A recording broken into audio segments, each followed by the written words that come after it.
Most welcome my student. कैसे हैं आप लोग? स्वस्थ हैं, मस्त हैं, मजे में हैं और छुट्टी का एंजॉय ले रहे हैं, है ना?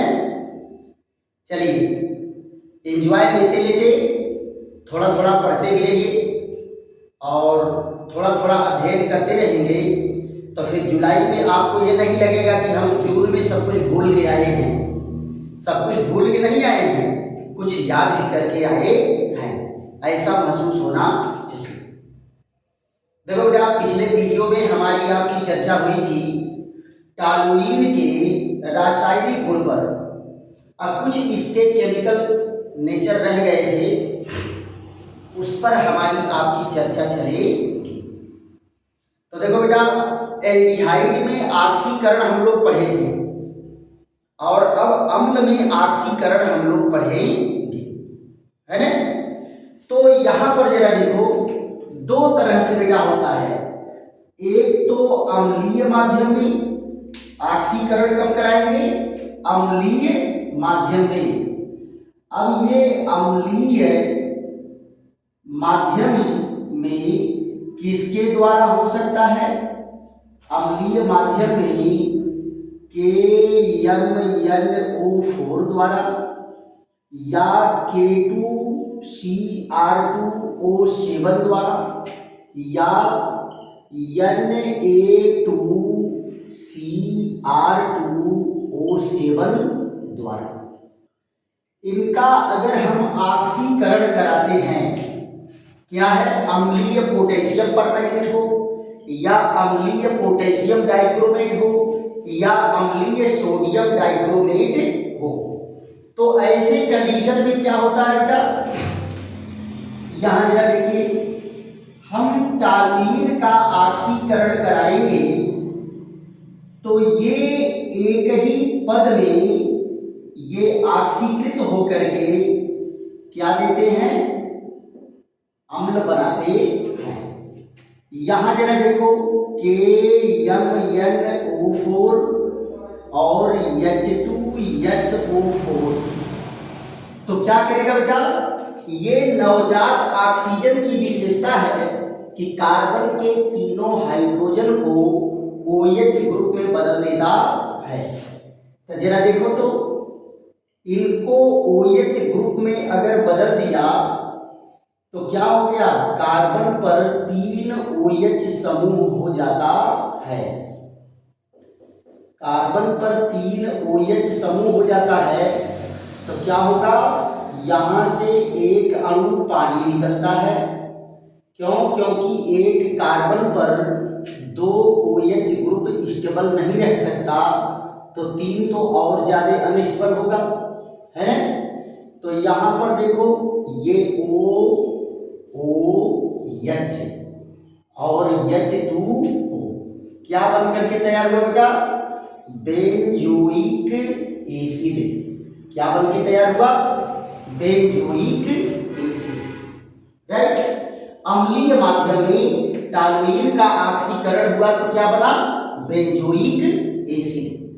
लेकिन बेटा, अगर यही माध्यम जो है क्षारीय हो जाए, कौन सा माध्यम हो जाए? क्षारीय हो जाए, तो क्षारीय माध्यम में क्या होगा? यहां जरा ध्यान दो, क्षारीय माध्यम में, तो क्षारीय माध्यम में क्या होता है? पहले स्टेप में अम्ल बनेगा, लेकिन विलयन में अगर क्षार उपस्थित है तो ये अम्ल चुपचाप बैठा नहीं रहेगा, तुरंत क्षार से क्रिया करके क्या करेगा? उसका लवण बना लेगा, CH3। यहां देखो, ये भी नेसेंट ऑक्सीजन बना के देता है। कौन?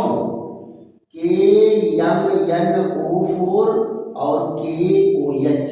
अब की बात देखो, ये अम्ल था सल्फ्यूरिक अम्ल, तो ये अम्लीय माध्यम था। ये KOH क्षार हो गया, पोटेशियम हाइड्रोक्साइड, तो ये कैसा मीडियम है? क्षारीय मीडियम है। तो यहां देख लो बेटा, यहां भी क्या करता है? हाइड्रोजन, तीनों हाइड्रोजन को क्या करेगा? 3 OH ग्रुप में बदल देता है। अब आप जरा देखो, 3 OH ग्रुप बनाएगा तो ये यहां से तो एक अणु पानी निकाल दिया, लेकिन विलयन में क्या है, विलयन में KOH है और ये फट से यहां से क्या करेगा, एक अणु पानी और निकाल देगा। तो बनना चाहिए क्या, अम्ल, लेकिन बनता क्या है, लवण। क्या बनता है, लवण। पोटेशियम का लवण बनेगा तो यहां जरा देखो COOK, इसका क्या नाम बेटा, पोटेशियम बेंजोएट। क्या नाम है, पोटेशियम बेंजोएट। अब क्या करेंगे, लास्ट में बेटा इसका अम्लीय जल अपघटन होता है। क्या होता है, अम्लीय जल अपघटन कराते हैं तो इसका Cl जाकर के K के साथ जुड़ करके क्या बनाएगा, KCl निकल गया लवण के रूप में, और हाइड्रोजन जाके यहां जुड़ गया तो फाइनली क्या बना, बेंजोइक एसिड। देखो बेटा, अगर क्षारीय माध्यम में करा रहे हैं रिएक्शन तो पहले स्टेप में लवण बनेगा और फिर सेकेंड स्टेप में क्या होगा, इसका अम्लीय जल अपघटन कराएंगे तब अम्ल बन करके तैयार होता है। तो ये बेटा क्या है, ये इनका ऑक्सीकरण है। किसमें ऑक्सीकरण है, अम्ल में ऑक्सीकरण है, राइट।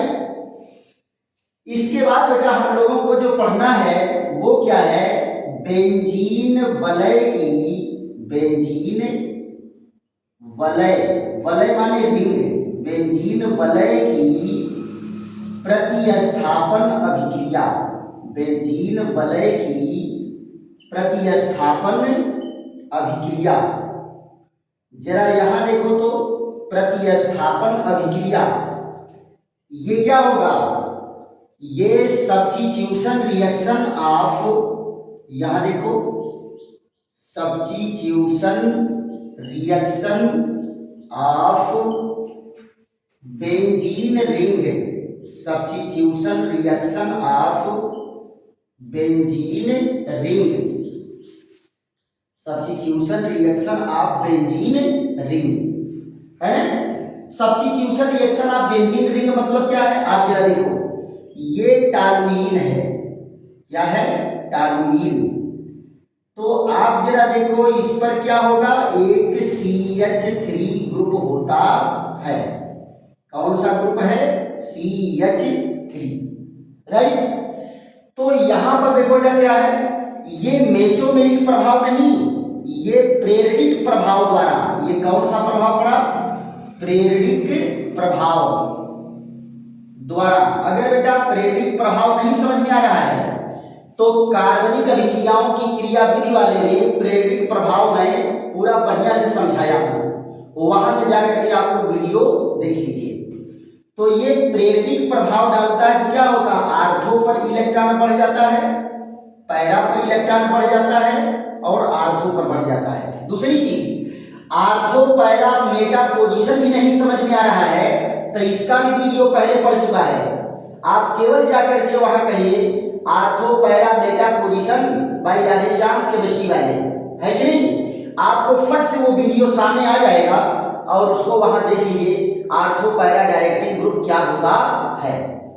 अब जरा देखो बेटा, अगर यहां पर आक्रमण करने आ रहा है इलेक्ट्रोफाइल, तो कौन आक्रमण करने आ रहा है, इलेक्ट्रोफाइल, इलेक्ट्रोफाइल। तो आप जरा बताओ, आर्थो पर ज्यादा इलेक्ट्रॉन पाएगा तो आर्थो पर जाएगा, पैरा पर इसको ज्यादा इलेक्ट्रॉन मिला तो पैरा पर जाएगा, लेकिन मेटा पर इलेक्ट्रॉन कम मिलता है इसलिए मेटा पर नहीं जाएगा, है ना। सो मेथिल ग्रुप क्या होगा बेटा, मेथिल ग्रुप होता है आर्थो पैरा डायरेक्टिंग ग्रुप।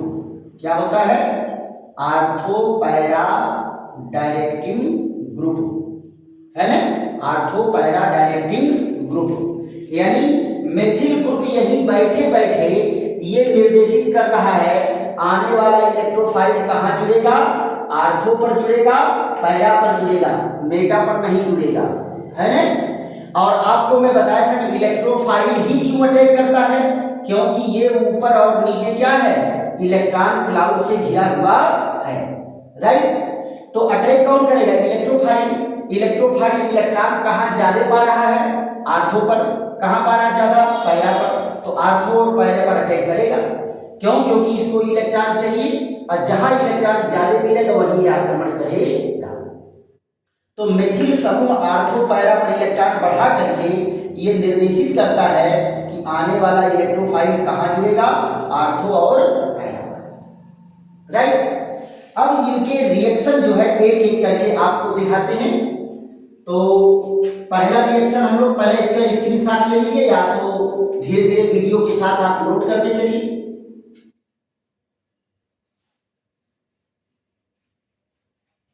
तो सबसे पहले हम इसमें क्या पढ़ेंगे? बेंजीन वलय की प्रतिस्थापन अभिक्रिया में क्या होगा बेटा?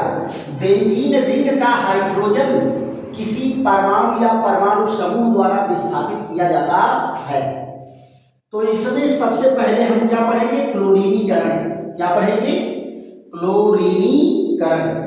यहां जरा ध्यान दो, पहला रिएक्शन क्या है? क्लोरीनीकरण। क्लोरीनीकरण इसकी अंग्रेजी क्या होती है? क्लोरीनेशन। क्लोरीनीकरण, क्लोरीनेशन। यहां देखिए क्लोरीनेशन। राइट।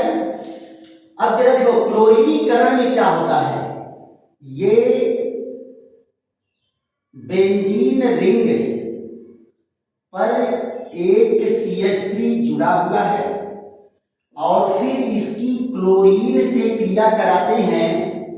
कहाँ? हैलोजन वाहक आयरन या निर्जल एल्युमिनियम क्लोराइड। निर्जल एल्युमिनियम क्लोराइड की उपस्थिति में तो क्या बनाता है बेटा? आर्थो डेराइवेटिव बनाता है और पैरा डेराइवेटिव बनाता है। यहां देखिए CH3 और ये Cl। यहां जरा देखो CH3 और Cl। यहां देखो ये क्या है? आर्थोक्लोरोटालुइन। आर्थोक्लोरोटालुइन बना और ये क्या बना? पैरा क्लोरोटालुइन। पैरा क्लोरोटालुइन। राइट। दूसरा यहां पर जरा देखो नाइट्रीकरण अभिक्रिया।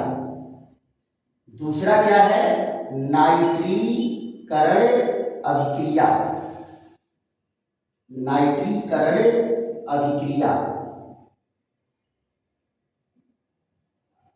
नाइट्रीकरण अभिक्रिया इसकी अंग्रेजी क्या होती है? Nitration reaction. Nitration reaction. देखो बेटा अंग्रेजी वाले और हिंदी वाले दोनों लोग इसको पढ़ सकते हैं। क्यों? क्योंकि अंग्रेजी और हिंदी दोनों में लिख रहे हैं और यौगिकों के नाम तो बेटा मैक्सिमम अंग्रेजी में ही लिखे जाते हैं, है ना? तो इसका दो कंडीशन होता है। पहला कंडीशन क्या होता है? सांद्र, या देखो पहला कंडीशन क्या है? सांद्र HNO3 व सांद्र H2SO4 द्वारा। ये देखिए सांद्र H2SO4 व सांद्र सल्फ्यूरिक अम्ल द्वारा। तो यहां देखिए टालुइन है और इसका रिएक्शन हम किससे कराते हैं? यहां CH3।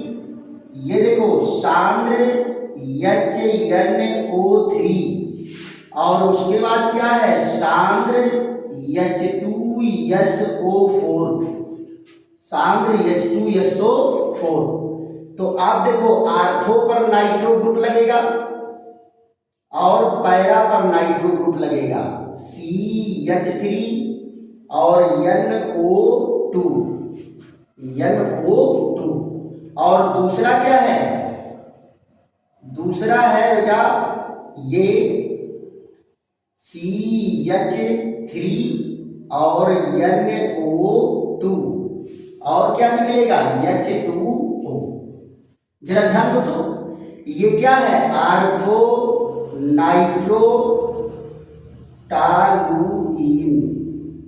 और ये क्या है? पैरा नाइट्रोटालुइन।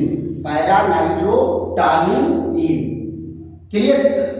फिर उसके बाद क्या है? दूसरा जरा देखो इसका, दूसरा वाला क्या है? सधूम नाइट्रिक अम्ल से क्रिया। किससे? सधूम नाइट्रिक अम्ल से क्रिया। सधूम नाइट्रिक अम्ल से क्रिया कराएंगे तो यहां क्या बनेगा? जरा ध्यान दो तो। सधूम नाइट्रिक अम्ल, सधूम नाइट्रिक अम्ल क्या होता है बेटा? जब सांद्र नाइट्रिक अम्ल में क्या घुला हो? NO2 गैस घुला हो तो ये सधूम नाइट्रिक अम्ल कहलाता है। यहां देखिए, ये कौन सी गैस इसमें घुली होगी? NO2। तो यहां जरा देखो, पहले स्टेप में तो यही प्रोडक्ट आएगा। पहले स्टेप में यहां CH3 और यहां NO2 और क्या आया? दूसरा देखो, पहला आर्थो डेराइवेटिव हो गया, फिर दूसरा क्या होगा? पैरा डेराइवेटिव होगा। यहां देखिए CH3 और NO2 और क्या निकला? H2O। लेकिन जब सेकेंड स्टेप में फिर जो है सधूम नाइट्रिक अम्ल से क्रिया होगा, सधूम नाइट्रिक अम्ल से क्रिया होगा तो क्या बनाएगा? जरा ध्यान दो तो। सधूम नाइट्रिक अम्ल और सधूम सल्फ्यूरिक अम्ल दोनों का मिश्रण यूज किया जाता है। यहां देखो, फिर सधूम सल्फ्यूरिक अम्ल तो क्या बनेगा बेटा? यहां पर देखो, एक पैरा खाली है, एक आर्थो खाली है। इसका दोनों जो है आर्थो खाली है तो ये सब पर जुड़ जाता है। कौन? Nitro group. सब पर नाइट्रो ग्रुप जुड़ गया तो ये क्या हो गया? CH3 और NO2 और NO2। यहां देखिए 1 2 3 4 5 6 2 4 6 ट्राई नाइट्रोटालुइन। और साल्ट में क्या कहते हैं बेटा? TNT। और ये है क्या? एक विस्फोटक पदार्थ है। विस्फोटक पदार्थ है, इसका यूज बम बनाने में किया जाता है। राइट? तो ये क्या है? ये नाइट्रीकरण है। उसके बाद बेटा इसमें 3 रिएक्शन और बच रहे हैं। एक रिएक्शन क्या है? सल्फोनीकरण है। और दूसरा रिएक्शन क्या यहां पर है? फ्रीडल क्राफ्ट अभिक्रिया है। तो फ्रीडल क्राफ्ट अभिक्रिया में 2 रिएक्शन हो जाएंगे, एक एल्केनीकरण, एक एसाइलीकरण। तो उनको भी देख लेते हैं फट से। इसको नोट करिए और स्क्रीनशॉट ले लीजिए, उसके बाद अगले पर चलते हैं। तो सल्फोनीकरण क्या होता है बेटा? सधूम सल्फ्यूरिक अम्ल से क्रिया कराया जाता है, लेकिन टेम्परेचर क्या होता है? Very low temperature, 0 degree centigrade ताप पर इसको क्रिया कराते हैं। किससे? सधूम सल्फ्यूरिक अम्ल से। तो सल्फो डेराइवेटिव बनता है। क्या बनता है? सल्फो डेराइवेटिव बनेगा। तो यहां जरा देखो, तीसरा रिएक्शन क्या है? तीसरा रिएक्शन है सल्फोनीकरण।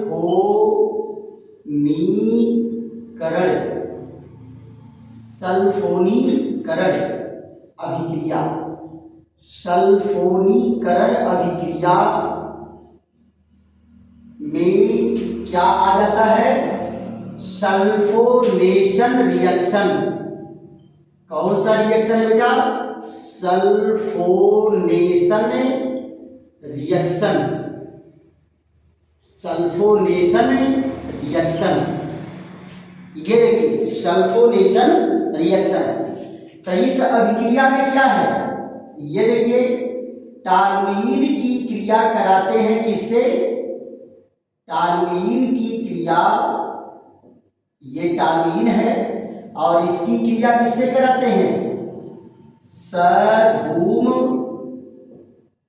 सल्फ्यूरिक अम्ल। और सधूम सल्फ्यूरिक अम्ल में क्या होता है, सांद्र H2SO4 और इसमें घुला क्या रहता है, सल्फर ट्राइऑक्साइड गैस। टेम्परेचर कितना है, 0 डिग्री सेंटीग्रेड। तो आप जरा देखो क्या इसमें जुड़ता है, इसमें जुड़ता है CH3 और SO3H। यहां जरा देखो, अब की बार एक सल्फो तो आर्थो पर लग गया और दूसरा सल्फो कहां लगेगा, पैरा पर। दूसरा सल्फो कहां लगेगा, पैरा पर। तो इसका नाम क्या हो जाएगा बेटा, ortho sulpho toluene, ortho toluene sulphonic acid, ortho toluene sulphonic acid. और ये क्या है, para toluene sulphonic acid, para toluene sulphonic acid, right. और इसके बाद क्या है, फ्रीडल क्राफ्ट अभिक्रिया। चौथी अभिक्रिया क्या है, फ्रीडल क्राफ्ट, फ्रीडल क्राफ्ट अभिक्रिया। फ्रीडल क्राफ्ट अभिक्रिया में क्या है, दो अभिक्रियाएं होती हैं फ्रीडल क्राफ्ट में। पहली अभिक्रिया क्या है, एल्कलीकरण। पहली अभिक्रिया क्या है, एल्कलीकरण। एल्कलीकरण की अंग्रेजी क्या होती है, एल्काइलेशन। एल्काइलेशन, एल्कलीकरण अभिक्रिया क्या कहलाएगी, एल्काइलेशन। तो जरा एल्कलीकरण अभिक्रिया में देखो तो ये है टॉलुइन और इसकी क्रिया कैसे कराते हैं, निर्जल एल्युमिनियम क्लोराइड की उपस्थिति में, किससे, मेथिल क्लोराइड से। यहां देखो मेथिल क्लोराइड से क्रिया कराते हैं इन प्रेजेंस ऑफ निर्जल एल्युमिनियम क्लोराइड की उपस्थिति में। तो आप जरा देखो यहां से क्या निकलता है, HCl निकलता है। क्या निकलता है, HCl। यहां देखिए CH3 और CH3। यहां जरा देखो ये CH3 और HCl, ये क्या है, आर्थोजाइलिन। इसका क्या नाम बेटा, आर्थोजाइलिन। और इसका नाम क्या है, पैराजाइलिन। पैराजाइलिन, क्लियर। और यहां देखो दूसरा रिएक्शन कौन होगा, एसाइलीकरण। कौन सा है, एसाइलीकरण। एसाइलीकरण। तो यहां क्या होगा, acylation reaction. Acylation reaction, acylation reaction. जरा देखिए तो एसाइलेशन रिएक्शन में क्या होता है, यहां पर एसाइल ग्रुप से क्रिया होगा। टॉलुइन की क्रिया किससे होगा, एसाइल ग्रुप से होता है। यहां जरा देखिए CH3 और ClCO CH3 किसकी प्रेजेंस में होगा? निर्जल एल्युमिनियम क्लोराइड की प्रेजेंस में हल्का गर्म करते हैं। तो क्या बेटा, एसाइल डेरिवेटिव कंपाउंड बनेगा और भी एसाइल ग्रुप कहाँ लगेगा? आर्थो पर लगेगा और पैरा पर लगेगा। ये देखो, और दूसरा यहां पर क्या है, अब की बार एसाइल ग्रुप कहाँ लगेगा? पैरा पर लगेगा, CH3 और COCH3 और HCl। देखो बेटा, इसका क्या नाम है? आर्थोमेथिल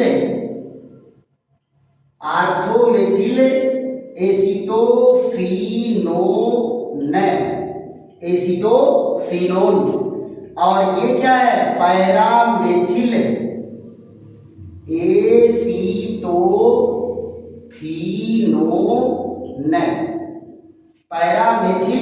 एसीटोफिनोन, राइट। आर्थोमेथिल एसीटोफिनोन, पैरामेथिल एसीटोफिनोन का मिश्रण प्राप्त होता है। तो ये बेटा क्या है? बेंजीन वलय की प्रतिस्थापन अभिक्रिया। आशा है कि आप लोगों को खूब बेहतर ढंग से समझ में आया होगा।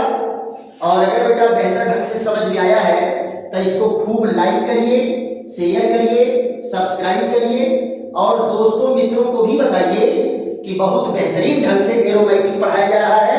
आप लोग लगातार वीडियो को देखिए, 2 बार 3 बार देखिए और उसके बाद इसका नोट भी तैयार करते चलिए। परीक्षा में बेटा धुआंधार क्वेश्चन यहां से आते हैं, इसमें 2 राय नहीं। क्लियर? फिर इनके यूज को पढ़ लेंगे, इनका एप्लीकेशन पढ़ लेंगे। यूज क्या है? सारी किताब में दिया हुआ है। इसका यूज कहाँ होता है? मोटर ईंधन के रूप में यूज किया जाता है, विलायक के रूप में यूज किया जाता है कि नहीं? रंजकों के निर्माण में किया जाता है। यहाँ देख लो, उपयोग बहुत ज्यादा नहीं है, 4 पॉइंट है। पहला क्या है? विलायक के रूप में। किसके रूप में? विलायक के रूप में। दूसरा क्या है? मोटर ईंधन के रूप में। तो मोटर ईंधन के रूप में क्या होता है? इसको टॉलुइन को किसके साथ मिलाते हैं? ईथर के साथ। और किसके साथ मिलाते हैं? पेट्रोल के साथ। तो ये जो है मोटर ईंधन के रूप में यूज होता है। और उसके बाद क्या है? रंजक द्रव्य के निर्माण में।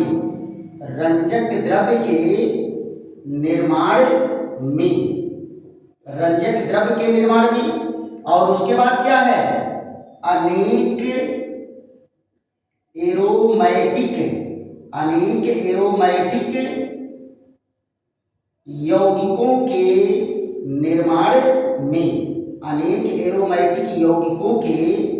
निर्माण में। राइट? तो ये इनका क्या है? इनका यूज है। इसी के साथ टॉलुइन वाला टॉपिक पूरा हुआ।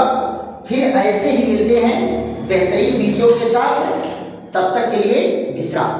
अगर बेटा आपको वीडियो समझ में आ रहा है और कहीं न समझ में आ रहा हो, कोई प्रॉब्लम हो रहा हो, तो आप कमेंट करिए, फिर उसका सुधार किया जाएगा।